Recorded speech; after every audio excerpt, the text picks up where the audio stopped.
तुम्ही कधी एखाद्या डिटर्जंटमध्ये टूथपेस्ट मिक्स करून पाहिली आहे का? नाही ना? तर ही ट्रिकसुद्धा एकदा नक्की वापरून पहा आणि यामुळे तुम्हाला कुठले फायदे होणार आहेत हे जाणण्यासाठी हा व्हिडिओ शेवटपर्यंत नक्की पहा. याचे फायदे पाहून तुम्हीसुद्धा आश्चर्यचकित व्हाल. आणि यासाठी सगळ्यात आधी एका छोट्या बोलमध्ये कुठलंही एक डिटर्जंट लिक्विड, मग ते भांडे घासण्याचं असो किंवा कपडे धुण्यासाठी जे लिक्विड आपण वापरतो ते सुद्धा इथे तुम्ही वापरू शकता. तर अंदाजे 2 चमचे हे डिटर्जंट मी इथे वापरलेलं आहे. त्याचबरोबर यामध्ये आपल्याला मिक्स करायचं आहे 2 चमचे टूथपेस्ट. तर इथे जेल टूथपेस्ट नाही तर साधी सफेद टूथपेस्ट जी असते ती आपल्याला 2 चमचे यामध्ये मिक्स करायची आहे. हे दोन्हीही पदार्थ व्यवस्थित मिक्स करा. पॉवरफुल असं सोल्युशन तयार होण्यासाठी यामध्ये आणखीन एक महत्त्वाचा पदार्थ आपल्याला मिक्स करायचा आहे आणि तो म्हणजे 1 मोठा चमचा बेकिंग सोडा. म्हणजेच खाण्याचा सोडा जो आपल्या किचनमध्ये असतो, ढोकळा केक वगैरे फुलवण्यासाठी हा बेकिंग सोडा आपण वापरतो. हाच बेकिंग सोडा 1 मोठा चमचाभर यामध्ये आपल्याला मिक्स करायचा आहे. आणि आता हे सगळे पदार्थ आपल्याला छान एकत्र करून याची पेस्ट तयार करायची आहे. तर हे तिन्ही पदार्थ मिक्स केल्यानंतर याची घट्टसर अशी पेस्ट तयार झाली आहे. आता ही थोडीशी पातळ बनवण्यासाठी यामध्ये थोडंसं पाणी आपल्याला मिक्स करायचं आहे. अगदी पॉवरफुल असं हे पातळ सोल्युशन आपलं तयार झालेलं आहे. आता हे तुम्ही एखाद्या स्प्रे बॉटलमध्ये किंवा अशी एखादी पंप असलेली बॉटल घरामध्ये शिल्लक असेल तर त्यामध्ये भरून ठेवा. आता याचा वापर कुठे आणि कसा करायचा आहे ते पाहूया. याचा सगळ्यात पहिला वापर तुम्ही करू शकता आपल्या घरातील भांडी स्वच्छ करण्यासाठी.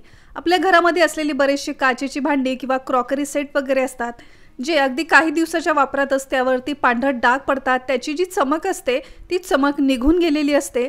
अशा या काचेच्या भांड्यांची चमक पुन्हा आणण्यासाठी त्यावरती असलेले पांढरट डाग स्वच्छ करण्यासाठी हे सोल्युशन या काचेच्या भांड्यांवरती थोडंसं आपल्याला टाकायचं आहे.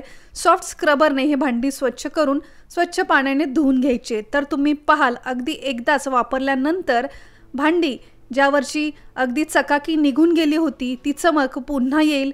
काळे किंवा पांढरट डाग जर यावरती असतील, भांडे चिकट झाले असतील तर ही भांडीसुद्धा स्वच्छ करण्यासाठी या सोल्युशनचा वापर तुम्ही करू शकता. तर फक्त स्टील किंवा काचेची भांडीच नाही तर आपल्या किचनमध्ये किंवा बाथरूममध्ये वेगवेगळ्या प्रकारचे नळ असतात, शॉवर असतात. अगदी क्षारयुक्त पाणी आल्यानंतर या पाण्यामुळे या नळांवरती अगदी पांढरट असे डाग पडतात. यामुळे आपले नळ ही गंजू लागतात. या नळांची सुद्धा चमक ही पूर्णपणे निघून गेलेली असते. तर हे नळ स्वच्छ करण्यासाठी हेच तयार सोल्युशन आपल्याला या नळांवरती थोडंसं स्प्रे करायचं आहे. 1 मिनिटभर हे सोल्युशन असंच नळांवरती ठेवायचं आहे.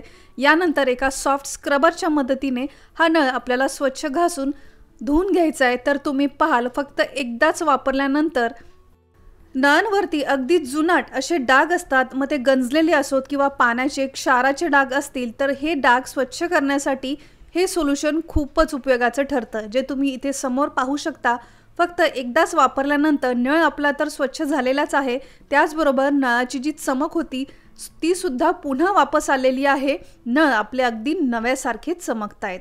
अशाच प्रकारे आपल्या किचनमध्ये असलेले हे स्टीलचं सिंक.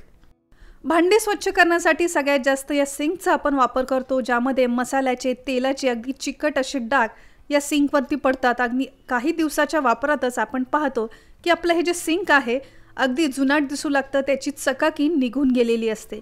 मग अशा वेळेस हेच जे तयार सोल्युशन आहे ते आपल्याला यावरती स्प्रे करायचं आहे. मिनिटभर हे असंच त्यावरती ठेवायचं आहे आणि यानंतर एखाद्या सॉफ्ट स्क्रबरने हे सिंक आपल्याला स्वच्छ घासून पाण्याने पुसून घ्यायचं आहे.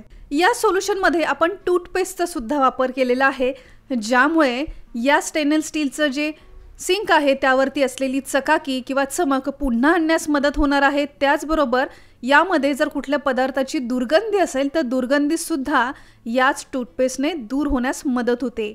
हे सोल्युशन वापरत असतानाच छान सुगंधसुद्धा या टूथपेस्टचा तुम्हाला जाणवेलच. त्यामुळे कुठल्याही स्टेनलेस स्टीलची भांडे असो, किचनचं सिंक असो किंवा नळ, टॅप, शॉवर असतील हे स्वच्छ करण्यासाठी हे अगदी इफेक्टिव्ह असं सोल्युशन तुम्ही नक्की वापरा. रोजच्या वापरातील हे मिक्सरचं भांडं किंवा ज्युसरचं भांडं हे जर व्यवस्थित स्वच्छ केलं नाही, सगळ्यात जास्त याचा जो बॉटम आहे तो जर असा पांढरट असेल, तो व्यवस्थित स्वच्छ झाला नाही, तर त्याला काळपट अशी बुरशी लागते. तर ही बुरशीसुद्धा स्वच्छ होण्यासाठी हेच सोल्युशन या मिक्सरच्या भांड्यामध्ये थोडंसं टाकून टूथब्रशच्या मदतीने हे भांडं मी स्वच्छ केलं आहे. स्वच्छ पाण्याने धुतल्यानंतर याचा रिझल्ट तुम्ही पाहू शकता. अगदी एकाच वापरानंतर हे मिक्सरचं भांडं अगदी पहिल्यासारखं स्वच्छ झालं आहे. याचप्रमाणे आपल्या घरामध्ये असलेले बरेचसे चॉपर किंवा हे मिक्सरचं भांडंसुद्धा यामध्ये कांदा, बरेचसे मसाले, लसूण वगैरे बारीक केल्यामुळे अशा चॉपर किंवा मिक्सरच्या भांड्यामध्ये एक प्रकारची दुर्गंधी येत असते. तर ही दुर्गंधीसुद्धा दूर करण्यासाठी या चॉपरमध्ये किंवा मिक्सरच्या भांड्यातसुद्धा हे थोडंसं सोल्युशन, थोडंसं पाणी टाकून हे चॉपर आपल्याला असं फिरवून घ्यायचं आहे. यानंतर स्वच्छ पाण्याने आपल्याला ते धुवून घ्यायचं आहे. तर तुम्ही पाहाल असे हे चॉपर, मिक्सरचे भांडे किंवा ज्युसरचं भांडं ज्यामध्ये एखाद्या पदार्थाची दुर्गंधी येते, एक प्रकारची चमकसुद्धा याची निघून गेलेली असते, तर ही पुन्हा आणण्यासाठी, दुर्गंधी दूर करण्यासाठी, हे भांडं स्वच्छ करण्यासाठी हेच लिक्विड आणि थोडंसं पाणी टाकून मी हे फिरवून घेतलं आहे आणि यानंतर स्वच्छ पाण्याने धुवून मी तुम्हाला इथे दाखवते आहे. तर तुम्ही पाहाल की या ब्लेडला जे आपण सहज स्वच्छ करू शकत नाही, या सोल्युशनने हे ब्लेडसुद्धा स्वच्छ झालं आहे, भांडंसुद्धा आपलं अगदी चमकू लागलं आहे. यामध्ये कांद्या, लसणाची किंवा मसाल्याची जर कुठली दुर्गंधी असते तर तीसुद्धा दूर होण्यास मदत होते.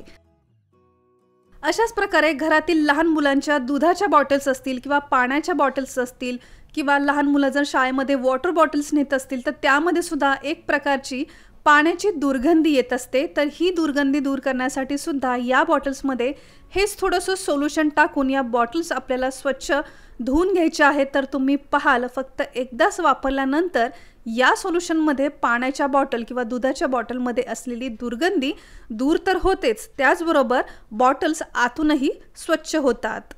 तर फक्त एवढ्याच नाही तर अशा बऱ्याचशा वस्तू स्वच्छ करण्यासाठी हे सोल्युशन खूपच उपयोगाचं ठरणार आहे. त्यामुळे एकदा हे सोल्युशन तुम्ही नक्की वापरून पहा.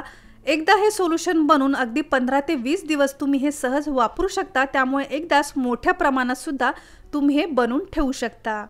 तर फ्रेंड्स, मला आशा आहे की आपला आजचा हा व्हिडिओ आणि माझी ही मेहनत जर तुमच्यापर्यंत पोहोचली असेल तर व्हिडिओला एक लाईक नक्की करा आणि अजून जर तुम्ही सिम्पली मराठी या चॅनलला सबस्क्राईब केलं नसेल तर लगेच सबस्क्राईब करा. ही अगदी फ्री आहे. सबस्क्राईब बटन समोर एक नोटिफिकेशन बेल आहे, ते सुद्धा प्रेस करायला विसरू नका.